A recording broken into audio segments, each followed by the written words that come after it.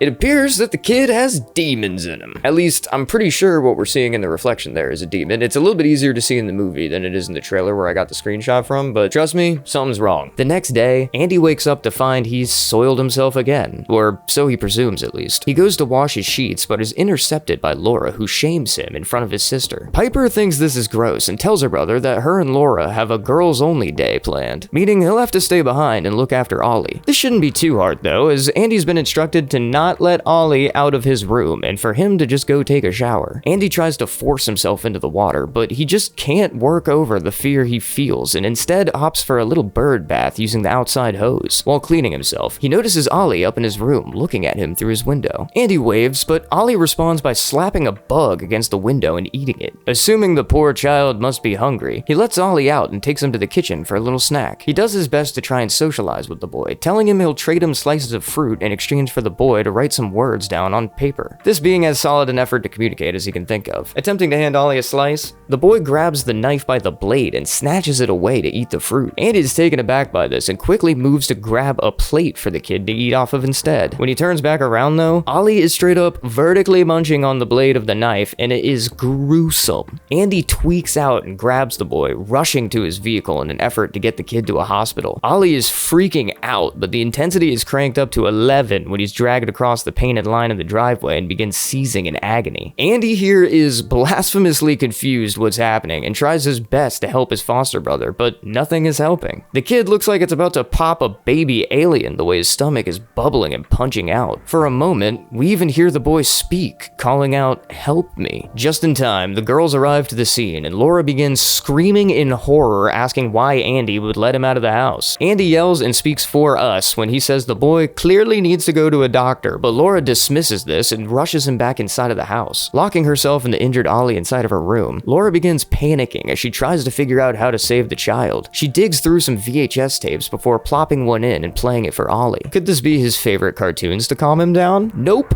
It's an insanely creepy video of a ritual taking place where the subject escaped from the circle. In it, they also begin to seize until a person comes in and draws a little relaxing circle on top of their head. In the kitchen, Andy retrieves the piece of paper he'd given Ollie to write on, finding the word bird mysteriously scribbled down on it. Ollie stops screaming long enough to look up at Laura and even asks her who she is and what she wants with him before she cranks up her music, masking the sounds of struggle, and puts Ollie back into his trance using the relaxation circle technique.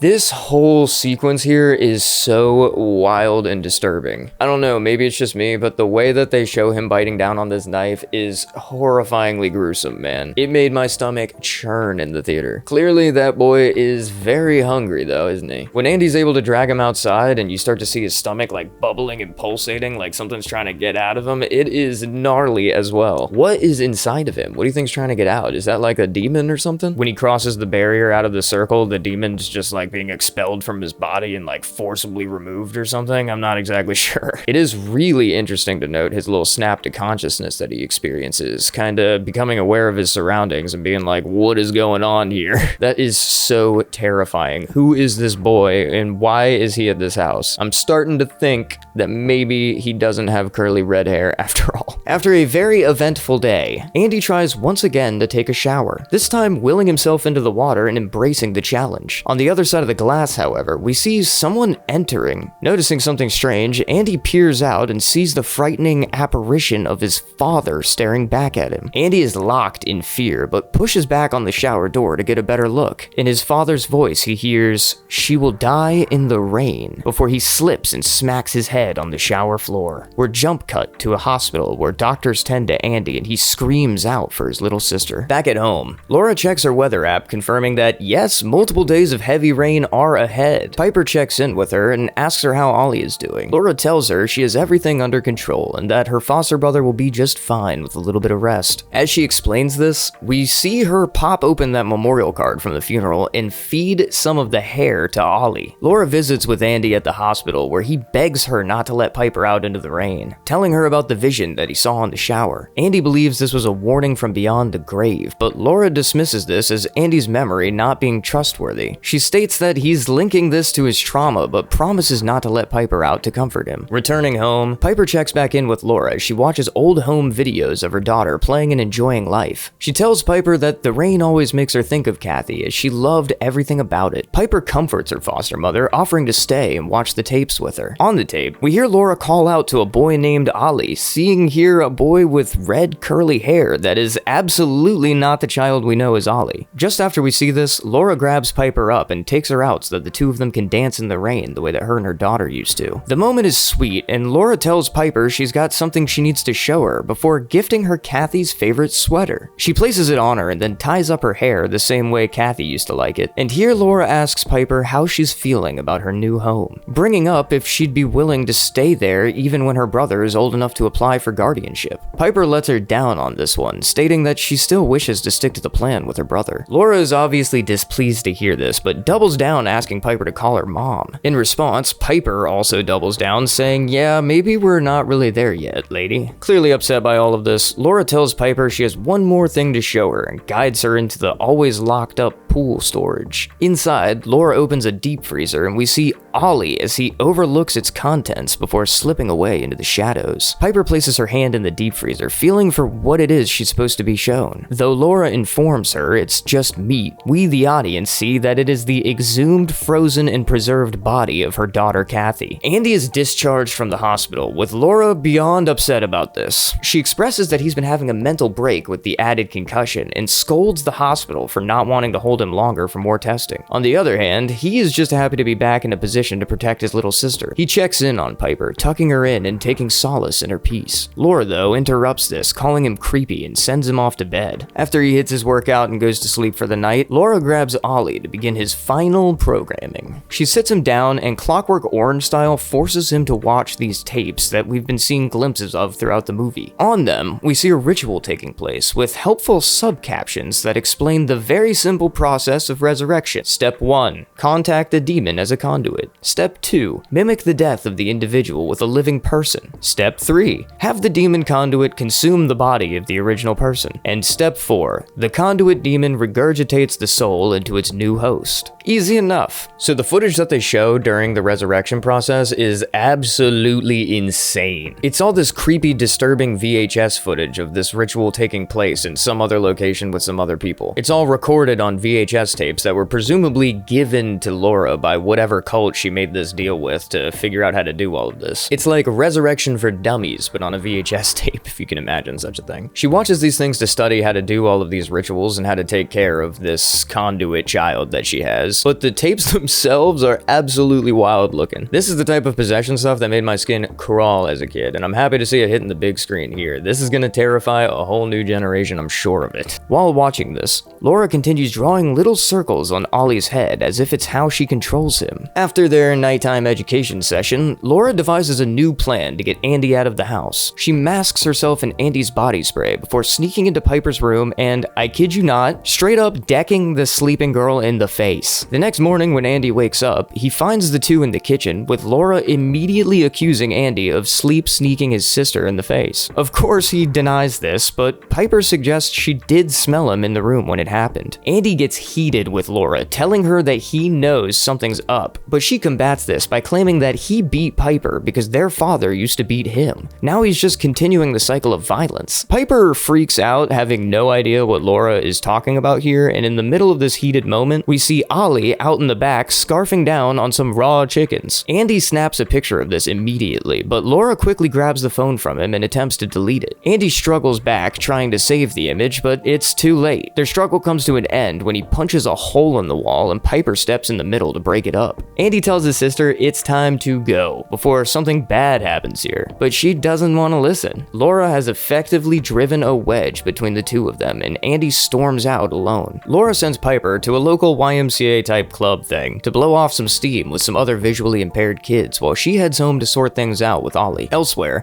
Andy arrives to the CPS office to berate them for sending him and his sister to that horrible woman. While there, he spots a missing child poster for a boy named Connor Bird, a boy looking identical to his foster brother Ollie. The counselor here states that Ollie is Laura's nephew, a young redheaded boy that must have just been stopping by to hang out with his aunt for a bit. Knowing this to be absolutely false and absolutely freaking out, Andy demands the counselor follow him back to Laura's so he can expose this whole wicked operation. At home, Ollie is walking around munching on literally anything and everything. We even see the kid bite down and rip a few chomps out of the wooden kitchen counter. This stuff is brutal, man. He's breaking every tooth in his mouth and the splinters are insane looking. When Laura arrives, the house is a wreck and the starving demon is taking anything he can. He charges at her, gnawing off a chunk of her arm in the process. She runs screaming and traps herself in her room. From outside, we hear her screams of pain mimicked back in perfect pitch, as if a piece of her soul had been collected inside of the boy. Acknowledging that it's finally time, she draws Ollie's attention by drawing circles. He follows her lead and she brings him to the shed to allow him to feast on Kathy's body. Fleeing back home, Andy leaves Piper a voicemail telling her how much he loves her and explaining the complicated history that he had with their father. Remember when we said that Andy got into some trouble when he was just 8 years old? Well, yeah, that's gonna come back into play here as he admits to Piper that in a fit of jealous rage 10 years ago, he had hit her, and apparently it was bad enough for the CPS people to actually take note of the whole matter. He apologizes for this and says that he's enjoyed the years being by her side, trying his best to make up for it. Laura, having swiped Piper's phone, intercepts the call and begins speed cleaning the house before more trouble arrives for her. Part of this impromptu cleanup involves her dumping out all of his protein shake contents. I wonder what she was worried of them finding in there. Maybe that's why he's been sleeping so deeply lately. When they make it to the house,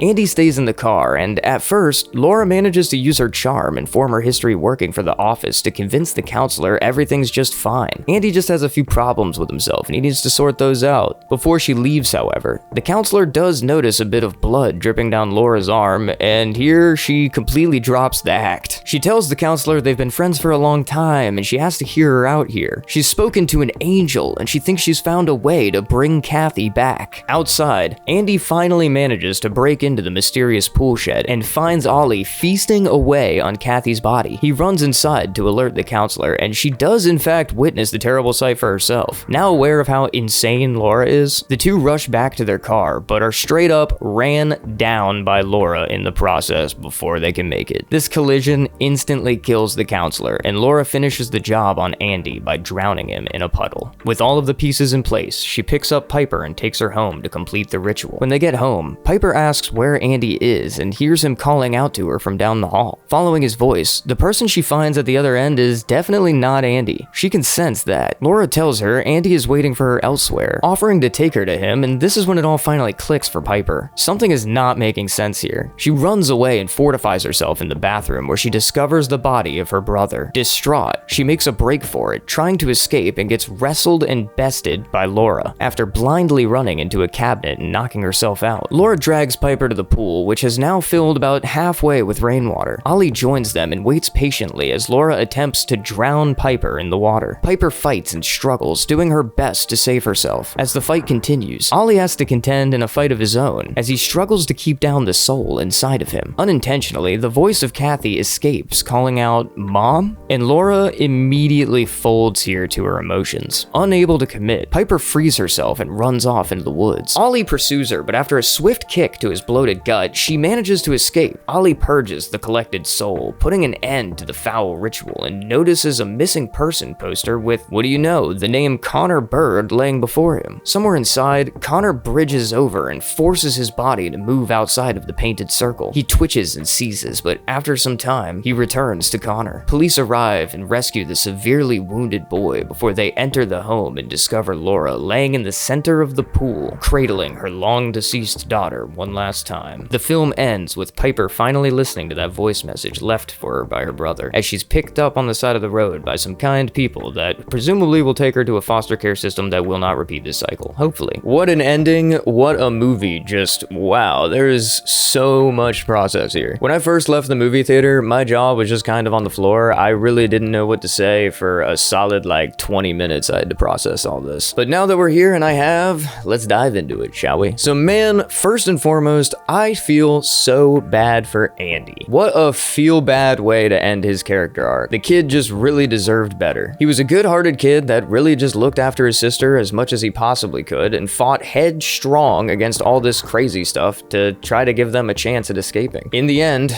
for him to not even make it to the final act of this film, that's insane. Fortunately for Andy though, things would kind of work out for Piper's favor, wouldn't it? Laura ultimately just gives up. She does say towards the beginning of the film that all she truly wants in this world is just to hear her daughter say mom one last time. And well, when she does, it turns out she wasn't capping on that. She holds true to her promise, and now hearing mom one last time, she just kind of gives up on the whole thing, unable to follow through and hurt Piper. I think that Laura really did grow an attachment to Piper, seeing so much of her daughter in her, though she would have wanted to see more of her daughter in her, having put her soul in her body. But regardless, I think she still generated some genuine care and tenderness for the child. I think that ultimately led to her not being able to go through with it in the end. Laura was insane. She was driven mad with grief when she lost her daughter. She couldn't imagine going on without her, so instead, she decided to do anything in her power to bring her back. This really did cause Laura to just spiral and descend into madness. We know that at one point, she was a very accomplished child psychologist that worked for the CPS department. I mean, they even acknowledged that in the film multiple times. This wasn't just a lie that she told at the beginning, but she lost all of that when she completely lost her marbles. I believe that somewhere in Laura, there is a good person deep down inside. She just is too far gone at this point. The woman needs to be institutionalized. Two people that made it out a lot better though here are Piper and arguably Ollie. I hope that boy's gonna be okay. I mean, he definitely needs some medical attention, but he's gonna survive. Piper makes it out, though she doesn't get to make it to the companionship of her brother. She's just gonna be bounced to another foster family that hopefully treats her better than this lady did, but she won't be getting placed into the guardianship of her brother. That plan is done. One thing I would like to know more about in this movie, and maybe I missed something myself, you could point it out in the comments, is more information about the cult that persisted throughout this thing. Who were these strange people that gave these VHS tapes to Laura? And how did she find them? How did she contact them? That's so interesting to note. It's not really important to the greater scheme here, it's just something that I'm interested in personally. Another thing that's not super important, but that we can argue about in the comments, is that at one point in the movie, Laura states that an angel came to her and explained to her how to do all of this himself. Now, what do you think she means by that? I'd assume that she was contacted by some kind of a cult, or that she contacted a cult herself, that she then retrieved these VHS tapes from, and that's how she learned how to do this whole thing. Maybe they even set her up with Connor Bird so that she could use him as a conduit of some kind. But the real argument at play here is whether or not the creature inside of Ollie, or, well, Connor, was an angel or a demon the whole time. For me personally, I don't think angels are acting like that. I think the boy had demons in him. I'm glad that he doesn't now though. What do you think happened to the real Ollie? Not Connor Bird, but the real Ollie, the kid with red curly hair. We do see him on a VHS tape at one point, and when Andy goes to speak to the counselor later in the film, she explains that the redhead child Ollie is actually one of Laura's nephews. I hope that little Ollie is actually okay, and that no harm came to him in this whole process. I also wonder what he would think, knowing that this demon child is eating people and using his alias the whole time. Pretty messed up to put that on somebody's record is all. All in all,